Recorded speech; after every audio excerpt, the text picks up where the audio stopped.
ఇప్పుడు మీరు చూస్తున్నది ఒకప్పుడు చెరువు. నేను చిన్నప్పుడు ఇందులో చెరువులో దుంపగడ్డలు తెంపుకొని ఉడకబెట్టుకొని తినేది. మా ఊరి చివర అమ్మడిపల్లి గ్రామం ఊరి చివర మీరు చూస్తున్నది. ఇప్పుడు ఇక్కడ లెఫ్ట్ సైడ్ టర్నింగ్ పాయింట్ వస్తుంది. క్రాస్ కొద్దిగా జాగ్రత్తగా వెళ్ళాలి, మరి ర్యాష్గా కాకుండా నెమ్మదిగా వెళ్ళాలి. మళ్ళీ ఇలాగే కొంచెం ముందుకు వెళ్తే ఇలా రైట్ సైడ్కి రేణుకాయలమ్మ టెంపుల్ ఉంటుంది, మా ఊరు దేవత. ఇక్కడ మళ్ళీ ఒకటి కరువు రైట్ సైడ్ క్రాస్ వస్తుంది, కాలువ వస్తుంది కొంచెం చిన్నది. ఇదే మీరు చూస్తున్నది. చూడండి, లెఫ్ట్ సైడ్ కనపడుతుంది గుట్ట, అది జయగిరి గుట్ట. లెఫ్ట్ సైడ్ కనపడుతుంది మీకు గ్రీన్గా, అది వచ్చేసి మనకు రైట్ సైడ్ టెంపుల్ దారి. లెఫ్ట్ సైడ్ కింద కనపడ్డది మనకు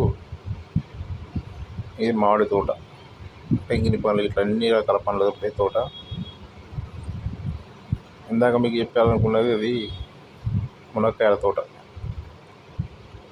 ఇలాగే కొంచెం ముందుకు వెళ్తే మనకు గుట్ట మీద స్వయంగా వెలిసిన శివుడు దర్శనమిస్తారు. ఈ 4-5 రోజులలో మీకు అక్కడ నుంచి లైవ్ కార్యక్రమం ఇస్తాను. ఇది ఇక్కడి నుంచి దారి గుట్ట మీదకి. అసలు ఎంత అద్భుతంగా ఉంటుందంటే చాలా అద్భుతంగా ఉంటుంది. ఆ లొకేషన్ కానీ, అక్కడ టెంపుల్ కానీ, వాతావరణం ప్రశాంతంగా ఉంటుంది. మీరు ఒకసారి చూడండి. 4-5 రోజులలో అక్కడ నుండి నేను లైవ్ పెడతాను. ఇప్పుడు మీకు వాటర్ ట్యాంక్ కనిపిస్తుంది కదా, ఇక్కడే మన వరంగల్ మున్సిపల్ కార్పొరేషన్ వాళ్ళు కూడా లేఅవుట్స్ ప్లాట్లు చేసి అమ్మడం జరిగింది.